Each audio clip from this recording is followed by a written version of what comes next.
Hello दोस्तों, आप सभी का स्वागत है मेरे चैनल निताम गुरुजी वर्ल्ड में। ये सभी प्रश्न प्रीवियस ईयर क्वेश्चन पेपर हैं जो आपके सभी एग्जाम की दृष्टि से बहुत ही महत्वपूर्ण है। अगर वीडियो अच्छा लगे तो चैनल को जरूर सब्सक्राइब करें। आज का पहला प्रश्न है, कार्बोहाइड्रेट जिसे जुगाली करने वाले पशुओं द्वारा पचाया जा सकता है लेकिन मानव द्वारा नहीं, तो इसका सही आंसर क्या हो जाएगा? Option number C, cellulose. और सेल्यूलोज किसमें पाया जाता है? तो पौधों में पाया जाता है। किसमें पाया जाता है? पौधों में पाया जाता है। और सेल्यूलोज जो होता है तंतुमय होता है, तंतुमय व जल में आविलय होता है, जल में घुलनशील नहीं होता है। ठीक है, इसलिए हमें पचाने में मुश्किल होता है मानव शरीर को। ठीक है, ग्लूकोज का रासायनिक सूत्र क्या होता है? तो C6H12O6 होता है, याद रखिएगा।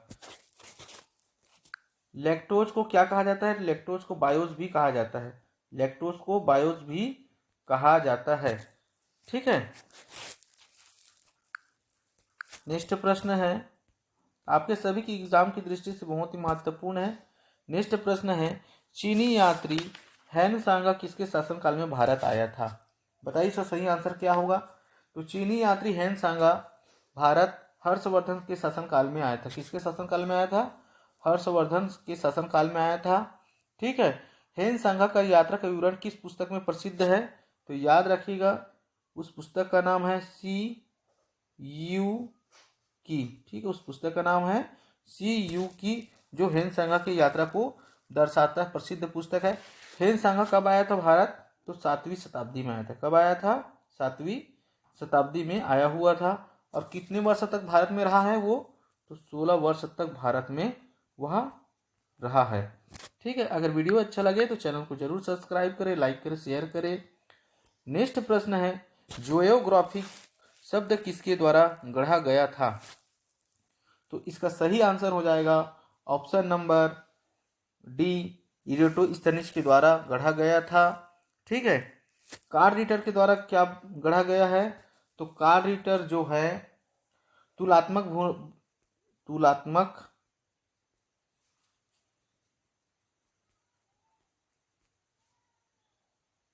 तुलनात्मक भूगोल का जनक कहा जाता है। किन्हें कहा जाता है तुलनात्मक भूगोल का जनक? तो कार्ल रिटर को कहा जाता है। ठीक है, याद रखिएगा, ये सभी प्रश्न पूछे गए प्रश्न है। ठीक है, इसका PDF आपको मिल जाएगा। अलेक्जेंडर ऑन हॉलमेट ने किसका जनक कहा जाता है? अलेक्जेंडर ऑन हम्बोल्ट को आधुनिक भूगोल का जनक कहा जाता है। आधुनिक भूगोल का जनक कहा जाता है, जनक कहा जाता है। ठीक है, अगर वीडियो अच्छा लगे तो चैनल को जरूर सब्सक्राइब करें, लाइक करें मेरे भाई और बहनों। नेक्स्ट प्रश्न है, सितंबर 2024 में US ओपन टेनिस 2024 पुरुष एकल का खिताब किसने जीता? बताइए इसका सही आंसर क्या होगा? तो इसका सही आंसर हो जाएगा option number A, Jannik Sinner ने। किसने जीता है? जैनिक सिनर ने। नेक्स्ट प्रश्न है,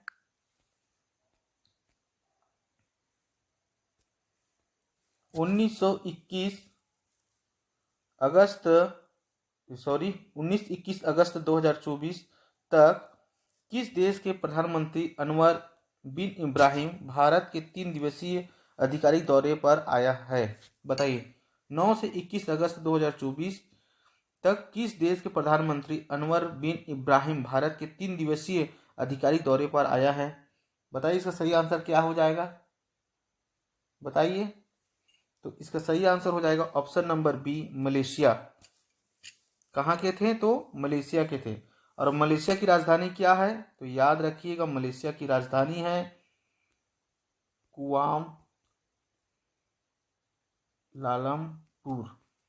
ठीक है, और यहाँ की मुद्रा क्या है? रिंगित है। क्या है? रिंगित है। मलेशिया की मुद्रा का नाम क्या है? तो रिंगित है और कुलमपुरम है। ठीक है, नेक्स्ट प्रश्न है,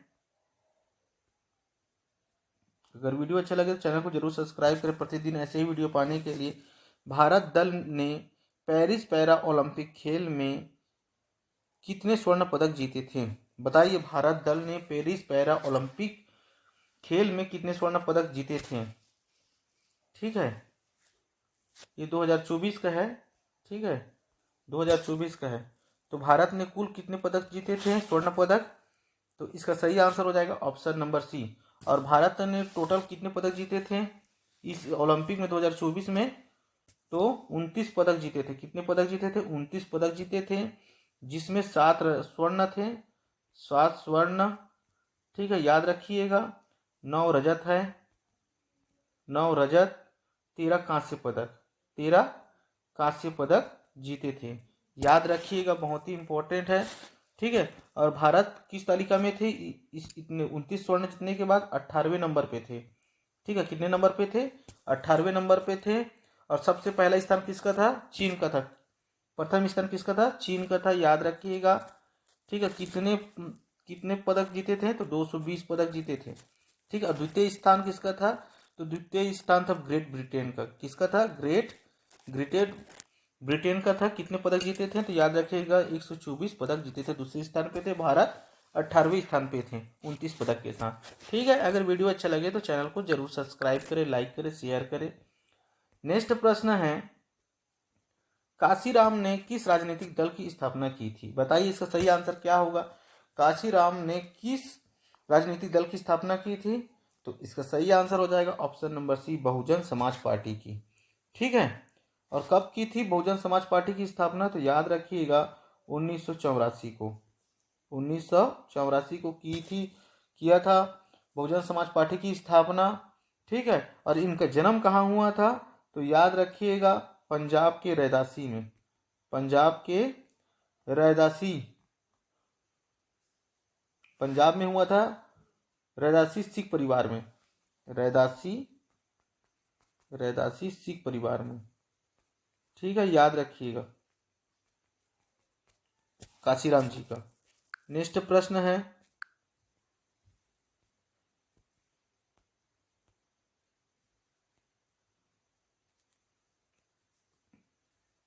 आगा खान कप का संबंध निम्नलिखित में से किस खेल से है? बताइए, इसका सही आंसर क्या होगा? आगा खा कप, तो इसका सही आंसर हो जाएगा ऑप्शन नंबर डी। ठीक है, और क्रिकेट का संबंध किस खेल से है? तो क्रिकेट का संबंध है, याद रखिएगा, क्रिकेट का संबंध है ईरानी ट्रॉफी, ईरानी ट्रॉफी। ठीक है, ईरानी ट्रॉफी हो गया, और रणजी ट्रॉफी, रणजी ट्रॉफी। ठीक है,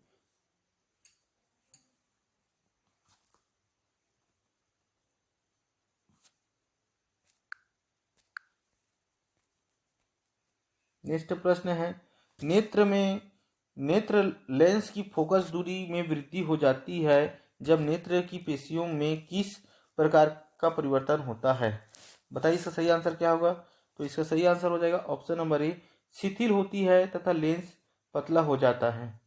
ठीक है, नेक्स्ट प्रश्न है, प्रश्न नंबर 74 है, ट्रोजन क्या नहीं कर सकते हैं? ट्रोजन क्या नहीं कर सकते हैं? तो इसका सही आंसर हो जाएगा, ट्रोजन जो है स्वयं की प्रतिकृति नहीं कर सकता है। ठीक है, स्वयं प्रतिकृति नहीं कर सकता है। नेक्स्ट प्रश्न है, कोई भी सिस्टम जो HTTP प्रोटोकॉल का उपयोग करता है उसे क्या कहा जाता है? बताइए। तो इसका सही आंसर हो जाएगा option number B, web server कहलाता है। HTTP का फुल फॉर्म क्या होता है? तो याद रखिएगा, हाइपर टेक्स्ट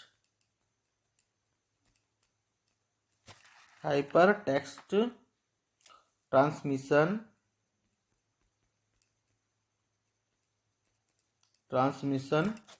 प्रोटोकॉल। ठीक है, याद रखिएगा। ठीक है, प्रोटोकॉल होता है। थोड़ा लिखने की सुविधा नहीं है इसलिए हम बता रहे हैं, उसे याद जरूर करें। नेक्स्ट प्रश्न है, international civil aviation organization ICAO का मुख्यालय कहाँ है? बताइए इसका सही आंसर क्या होगा? बताइए इसका सही आंसर क्या होगा?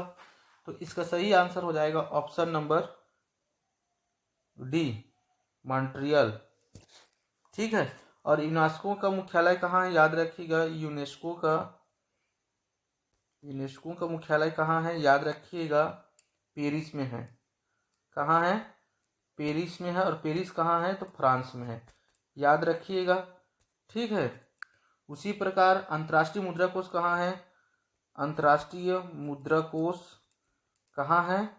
तो याद रखिए, अंतर्राष्ट्रीय मुद्रा कोष जो है जिनेवा में है। कहाँ है? जिनेवा में है। और जिनेवा कहाँ है? तो स्विट्जरलैंड में है। कहाँ है? स्विट्जरलैंड में है। ठीक है, याद रखिएगा। उसी प्रकार नाटो का मुख्यालय कहाँ है? नाटो का मुख्यालय तो ब्रुसेल्स में है। कहाँ है? ब्रुसेल्स में है। याद रखिएगा। ठीक है। ब्रुसेल्स कहाँ है? बेल्जियम में है। बेल्जियम में है। ठीक है। और नाटो का स्थापना कब हुआ है? तो 1949 को। कब हुआ है? 1949 को। और यूनेस्को कब हुआ है? 1945 को। याद रखिएगा, मैं बताते जा रहा हूँ।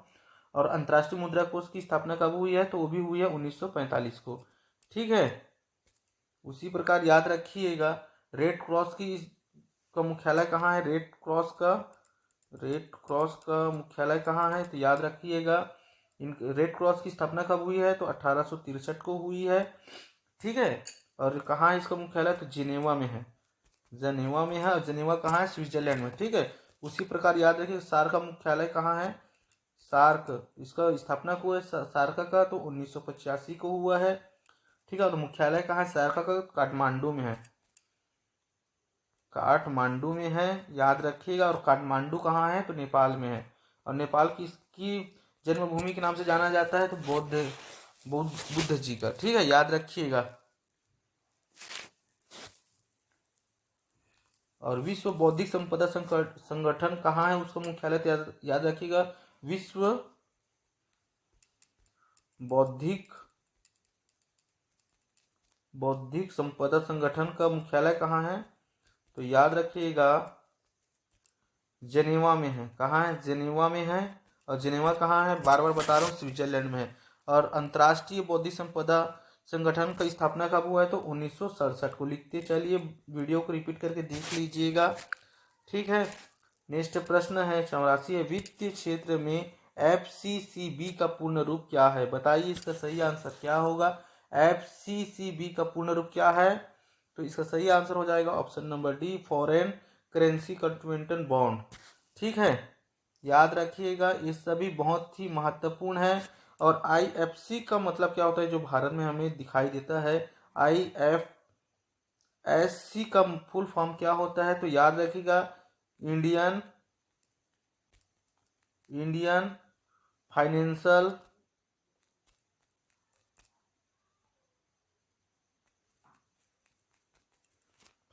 इंडियन फाइनेंशियल सिस्टम कोड होता है। ठीक है, थोड़ा लिखने में प्रॉब्लम हो रहा है, क्या मोबाइल में ही लिख रहे हैं? ठीक है, इंडियन फाइनेंशियल सिस्टम कोड होता है इसका मतलब। ठीक है, याद रखिएगा। IFSC का जो हमारे दिखाई देते हैं ना, जो ब्रांच के जो कोड होते हैं, उसे कहा जाता है इंडियन फाइनेंशियल सिस्टम कोड कहा जाता है। और याद रखिएगा, NEFT का फुल फॉर्म क्या होता है? तो ये सुन लीजिएगा, नेशनल इलेक्ट्रॉनिक फंड्स ट्रांसफर होता है। क्या होता है? नेशनल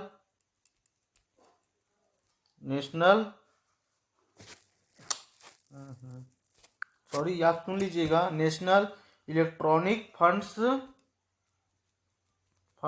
ट्रांसफर होता है।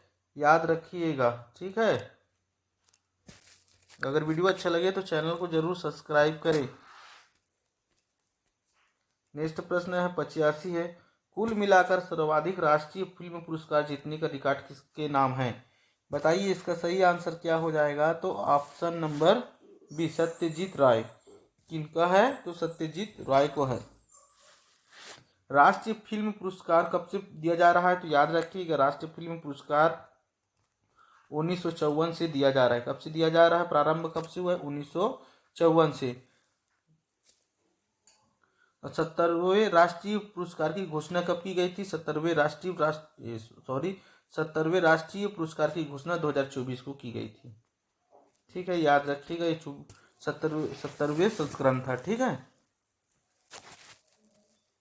नेक्स्ट प्रश्न है 22 जुलाई 1947 क्यों महत्व है? बताइए इसका सही आंसर क्या होगा। 22 जुलाई 1947 क्यों महत्व है?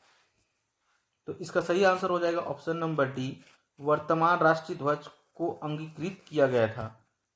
ठीक है, वर्तमान में जो हमारा राष्ट्रीय ध्वज है उसको उसी दिन अपनाया गया था 22 जुलाई 1947 को। ठीक है, हमारे राष्ट्र ध्वज की लंबाई और चौड़ाई कितनी है? तो लंबाई जो है, लेंथ जो है 3 है और चौड़ाई जो है 2 है। ठीक है, याद रखें 3/2 है। ठीक है, हमारे राष्ट्रीय ध्वज को कब झुकाया जाता है? तो याद रखिएगा हमारे राष्ट्रीय ध्वज को शोक होने पर झुकाया जाता है। कब झुकाया जाता है? तो शोक होने पर झुकाया जाता है। जैसे पूर्व राष्ट्रपति, याद रखिएगा पूर्व राष्ट्रपति, पूर्व प्रधानमंत्री पीएम हो गए हैं, उपराष्ट्रपति के निधन हो जाने पर 7 दिनों के लिए, कितने दिनों के लिए झुकाया जाता है? तो 7 दिनों के लिए राष्ट्र ध्वज को झुकाया जाता है। सुन लीजिएगा, थोड़ा लिखने में प्रॉब्लम हो रही है, अगर आप हमें सपोर्ट करोगे तो ज़रूर आपके लिए हम व्यवस्था ज़रूर करेंगे लिखने के लिए भी, क्योंकि बहुत पैसे में मिलता है खरीदने के लिए। ठीक है, नेक्स्ट प्रश्न है 87, निम्नलिखित में से कौन से पड़ोसी देश भारत का हिस्सा हुआ करते थे? ठीक है, बताइए इसका सही आंसर क्या होगा। ये सभी प्रश्न प्रीवियस ईयर के क्वेश्चन पेपर आए हुए हैं, इसलिए आप इस वीडियो को पूरा देखिए, आपके होने वाले सभी एग्जामों के लिए बहुत ही महत्वपूर्ण है।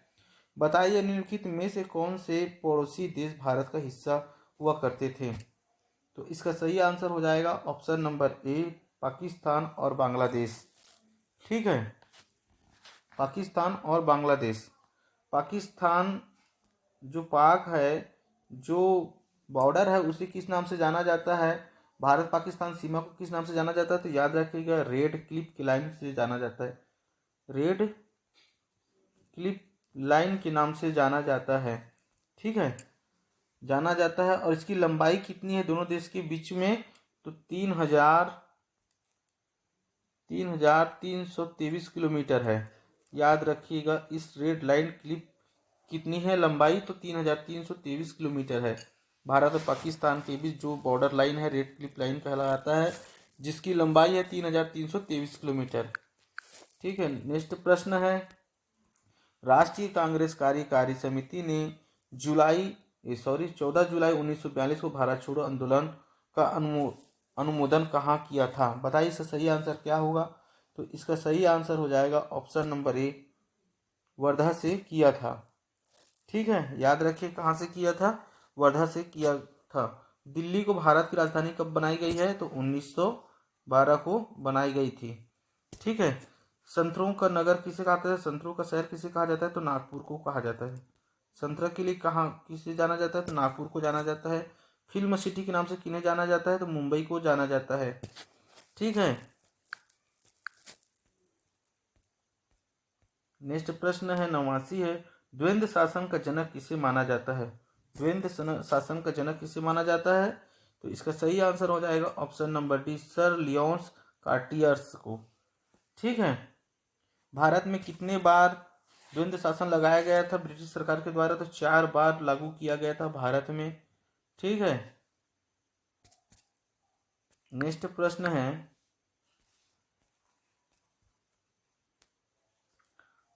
अपघटक किस पोषण स्तर के जीव हैं? बताइए अपघटक किस पोषण स्तर के जीव हैं? तो इसका सही आंसर हो जाएगा ऑप्शन नंबर डी, पोषण स्तर चौथे का है। ठीक है, स्तर कितने का है? चौथा का है। नेक्स्ट प्रश्न है निम्न में नाइट्रोजन स्थिरीकरण जीवाणु कौन सा है? बताइए इसका सही आंसर क्या हो जाएगा। तो इसका सही आंसर हो जाएगा ऑप्शन नंबर डी, उपयुक्त में सभी। ठीक है, आज का अंतिम प्रश्न है खालिस्तान कंप्यूटर को तार संयोजित कलेक्शन वाले नेटवर्क से जोड़ने का सर्वाधिक आम तरीका है? बताइए इसका सही आंसर क्या होगा। इसका आंसर आप कमेंट में जरूर बताएं। ठीक है। लैन का फुल फॉर्म क्या होता है? तो लोकल एरिया नेटवर्क का होता है। ठीक है, थोड़ा लिखने में प्रॉब्लम हो रही है क्योंकि हमारे पास लिखने का सुविधा नहीं है। बता रहे हैं, उन्हें जरूर सुने। लैन का फुल फॉर्म क्या होता है? लोकल एरिया नेटवर्क का होता है। इंटरनेट का फुल फॉर्म क्या होता है? तो याद रखें, इंटरनेट का फुल फॉर्म होता है सूचनाओं का परिपथ। सूचनाओं का परिपथ होता है। ठीक है, याद रखिएगा। इंटरनेट का आविष्कार किसने किया था? तो याद रखें, इंटरनेट का आविष्कार जो है विंट जी ने किया था। विंट सर्क ने किया था, याद रखिएगा।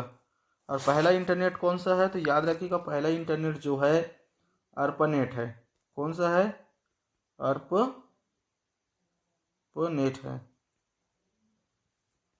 ठीक है, इसका आंसर आप जरूर बताएं। आज के अंतिम प्रश्न 100 नंबर का प्रश्न का आंसर जरूर बताएं। अगर वीडियो अच्छा लगे तो चैनल को जरूर सब्सक्राइब करें, दोस्तों के बीच में शेयर जरूर करें। धन्यवाद।